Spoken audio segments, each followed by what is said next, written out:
गोली को कैसे मालूम कि सिर में ही फिट होना? श्री शिवाय नमस्तुभ्यं। उस पे सील ठप्पा देकर तो नहीं भेजा गया कि तू कहीं इधर उधर मत जाना। पेट की गोली है तो पेट पे इफेक्ट करना, सिर की गोली है तो सिर पर ही इफेक्ट करना। आप गोली को कैसे मालूम होता है कि पैर दुखने की है तो पैर पर असर करेगी, हाथ दुखने की है तो हाथ पर असर करेगी, किडनी की है तो किडनी पर असर करेगी, लीवर की है तो लीवर पर असर करेगी, थायराइड की है तो थायराइड पर असर करेगी, और सिर दर्द की है तो सिर दर्द पर असर करेगी। गोली को खाया जाता है, वो पेट में जाती है और जिस चीज में तकलीफ होती है वहां वो असर करना प्रारंभ करती है। शंकर भगवान पर चढ़ा हुआ जल तुम जब रोज पीते हो, तुम्हारी इंद्रियों में जहां जहां तकलीफ होती है मेरा महादेव वहां स्वयं आकर उसको अच्छा करना प्रारंभ कर देता है, श्रेष्ठ करना प्रारंभ कर देता है। यहाँ अपन लोग स्तुति गाते हैं, भोला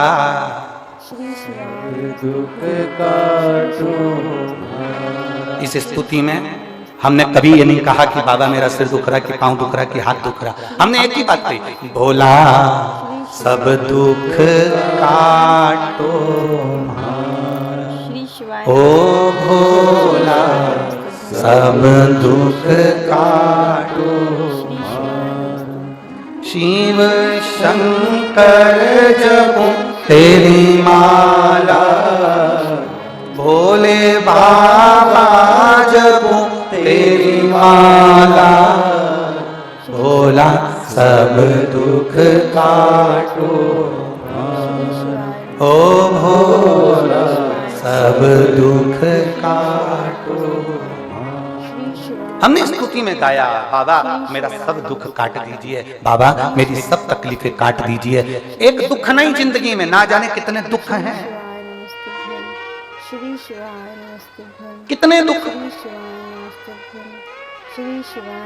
सबकी अपनी अपनी तकलीफें हैं, सबका अपना अपना कष्ट है, सबकी अपनी अपनी बीमारियां हैं, सबका अपना अपना रोग है, सबका।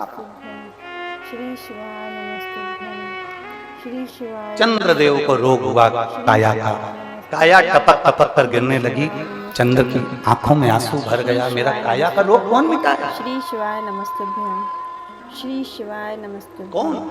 श्री शिवाय नमस्तुभ्यं। श्राप किसने दिया था? श्री शिवाय नमस्तुभ्यं। किसने श्राप दिया था चंद्र को? श्री शिवाय दक्ष प्रजापति, स्वयं के ससुर ने, श्री शिवाय स्वयं के ससुर ने श्राप दिया।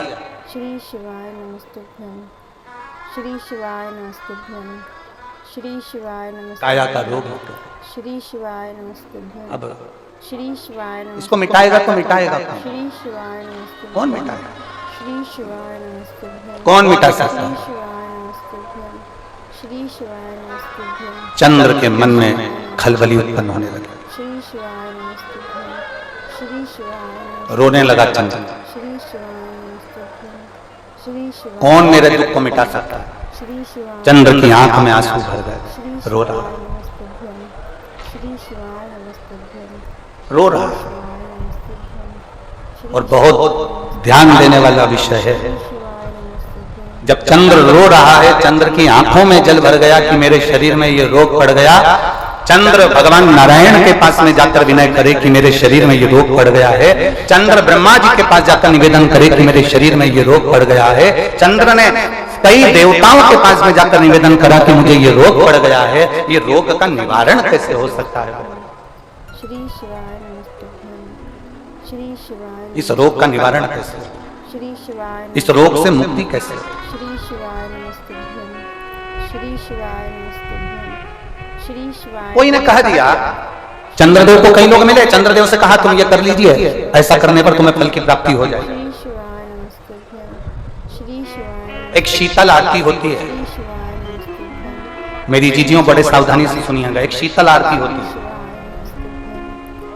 कभी अगर तुम्हारे जीवन में अगर कभी तुमको ऐसा लगे कि रोग बड़ा भारी हो चुका है और बहुत भारी रोग मुझे घेरता जा रहा है, या डॉक्टर को दिखाने जा रहे हो और तुम्हें ऐसा लग रहा है कि डॉक्टर कोई बड़ी बीमारी बताएगा, तो उस समय पर शीतल आरती का प्रयोग करें। श्री शिवाय नमस्तुभ्यं। श्री शिवाय नमस्तुभ्यं। एक पुष्प हाथ की हथेली में रख लीजिए, श्री शिवाय एक पुष्प हाथ की हथेली में रख लीजिए, शिवाय नमस्तुभ्यं। और यहाँ तक शास्त्र कहता है अगर हो सके तो श्री शिवाय नमस्तुभ्यं। आंकड़े का अगर पुष्प मिल जाए, तुम्हारे यहाँ क्या बोलते हैं उसको, मंदार का फूल, आंकड़े का फूल, अकौए का फूल, जो शंकर भगवान पे चढ़ता है, छोटा सा होता है, घुंघरू जैसा होता है वो, उसको तुम्हारे यहाँ क्या बोलते हैं हरियाणा में? श्री शिवाय नमः। आँख का ही पुष्प बोलते हैं। आँख का पुष्प मिल जाए तो ज्यादा अच्छा है।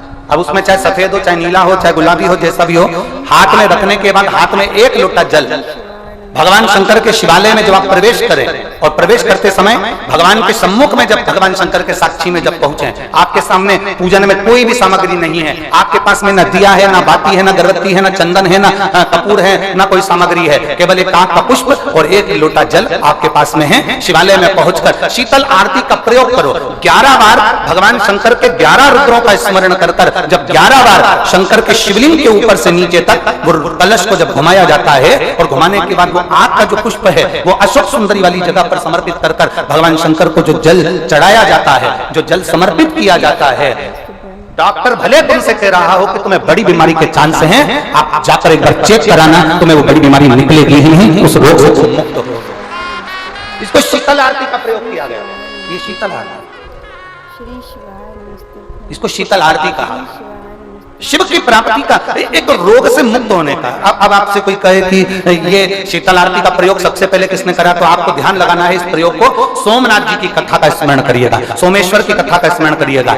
आप स्कंद पुराण में, शिव महापुराण में सोमनाथ जी की कथा का स्मरण करिएगा। चंद्रदेव को काया का रोग हो गया, रोग इतना भारी था, चंद्र समझ नहीं पा रहे थे, मैं करूं क्या। तब देव ऋषि नारद के पास पहुंच गए। नारद जी ने कहा एक पार्थिव शिवलिंग का निर्माण करो, बालू के शिवलिंग का निर्माण करो, और समुद्र का ही जल भगवान शंकर को उनके आनंद से आतिक कर कर उनको चढ़ाने का प्रयास करो। और शिव ने ऐसी कृपा कर दी कि चंद्र के पास आकर भगवान शंकर ने कह दिया, चंद्र मैं तुझे वर देता हूं, तेरा काया का रोग समाप्त होगा, ये मेरा वर है, क्योंकि तूने मेरे शीतल आरती का प्रयोग किया। श्री शिवाय नमस्ते। श्री शिवाय नमस्ते। श्री शिवाय नमस्ते। श्री शिवाय नमस्ते। श्री शिवाय। मेरी जीजियों, दो चीजें बड़ा स्मरण में रखिएगा। एक बैसाख महीने में श्री शिवाय नमस्ते।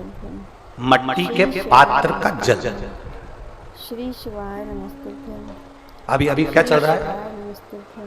फागुन, अभी क्या चल रहा है, फागुन। श्री शिवाय। जब बैसाख का महीना आए ना, श्री शिवाय नमस्ते। श्री शिवाय नमस्ते। जितने यहाँ बैठे और जितने आस्था चैनल पर सुन रहे और जितने फेसबुक यूट्यूब पर कथा श्रवण कर रहे श्री हैं, शिवाय। जितने मोबाइलों पर देख रहे हैं, श्री शिवाय नमस्ते। प्रयास करना। बैसाख के महीने में मिट्टी के पात्र में जो रात्रि भर जल रखा हो, मिट्टी के पात्र में, अगर आपके पास में घड़ा हो, हंडा हो, नी हो, तो दिया हो, दीपक हो, कुल्लड़ हो, कोई भी तुम्हारे पास में जो मिट्टी का पात्र, उसमें जल भरना। वो जल बैसाख के महीने की किसी भी सोमवार के दिन, किसी भी सोमवार के दिन, बैसाख महीने श्री शिवाय नमस्ते। या किसी प्रदोष के दिन, या बैसाख महीने के शिवरात्रि के दिन, श्री वो शिवाय नमस्ते। मिट्टी के पात्र का जल अपने घर के प्रत्येक व्यक्ति का स्पर्श कराकर उस मिट्टी के पात्र के जल को तांबे के पात्र में डाल लीजिए और घर के प्रत्येक व्यक्ति का स्पर्श करा लीजिए और शंकर भगवान पर कुंदकेश्वर महादेव के नाम से समर्पित करिए। श्री शिवाय नमस्ते। कुंदकेश्वर महादेव। श्री शिवाय। कभी जीवन में पीछे पलट कर देखने की जरूरत नहीं पड़ेगी, आप उन्नति की सीढ़ी की ओर बढ़ते चले जाओ। बैसाख महीने में मट्टी के पात्र का जल भगवान शंकर को समर्पित होना चाहिए, उसका सुख हमारे जीवन को एक आनंद फल प्रदान। श्री शिवाय नमस्ते। श्री शिवाय नमस्ते। श्री शिवाय नमस्ते। श्री शिवाय नमस्ते। जैसे कहते हैं ना, श्री शिवाय नमस्ते। कोई अच्छा मिले ना मिले, श्री शिवाय नमस्ते। श्री धन मिलने से कोई भाग्यशाली नहीं होता, श्री शिवाय नमस्ते। सत्ता मिलने से कोई भाग्यशाली नहीं होता, श्री शिवाय। वैभव मिलने से कोई भाग्यशाली नहीं होता। श्री शिवाय नमस्ते। महाराज, श्री शिवाय नमस्ते। धन मिलने से कोई भाग्यशाली नहीं होता, वैभव मिलने से कोई भाग्यशाली नहीं होता, सत्ता मिलने से कोई भाग्यशाली नहीं होता, बड़ा मकान मिल जाने से कोई भाग्यशाली नहीं होता। शिव महापुराण की कथा कहती है, अगर दो सही मिल जाएं तो तुम्हारा जीवन सफल हो जाए। एक गुरु सही मिल जाए और दूसरी घरवाली सही मिल जाए तो तुम्हारी जिंदगी स्वर्ग। दो सही मिलना चाहिए, धन मिलने से कोई भाग्यशाली नहीं होता, वैभव मिलने से कोई भाग्यशाली नहीं होता, सत्ता मिलने से कोई भाग्यशाली नहीं होता, बड़ी मकान बड़ी गाड़ी मिलने से कोई भाग्यशाली नहीं होता। दुनिया का सबसे भाग्यशाली व्यक्ति वो होता है जिसको दो ठीक मिल गए, दो अच्छे मिल गए। एक गुरु अच्छा मिल जाए, श्री शिवाय दूसरी श्री शिवाय जम की बोलो घरवाली अच्छी मिले। श्री गुरु अच्छा मिलेगा तो तुम्हें स्वर्ग की सीढ़ी चढ़ा देगा, और घरवाली अच्छी मिलेगी तो घर को स्वर्ग बना देगी। श्री शिवाय नमस्तुभ्यम साथियों, सादर जय श्री कृष्णा। साथियों, वीडियो में दी गई जानकारी अगर आपको उपयोगी लगी हो, लाभदायक लगी हो तो वीडियो को लाइक कीजिएगा, और गुरुदेव द्वारा बताए गए शिव महापुराण के नए नए उपायों को जानने के लिए और गुरुदेव की कथा के रसद को ग्रहण करने के लिए मेरे चैनल को सब्सक्राइब कीजिएगा। मिलते हैं फिर गुरुदेव की अगली कथा के साथ, तब तक के लिए अपना और अपनों का ख्याल रखिए। सादर जय श्री कृष्णा। श्री शिवाय नमस्तुभ्यम। हर हर महादेव।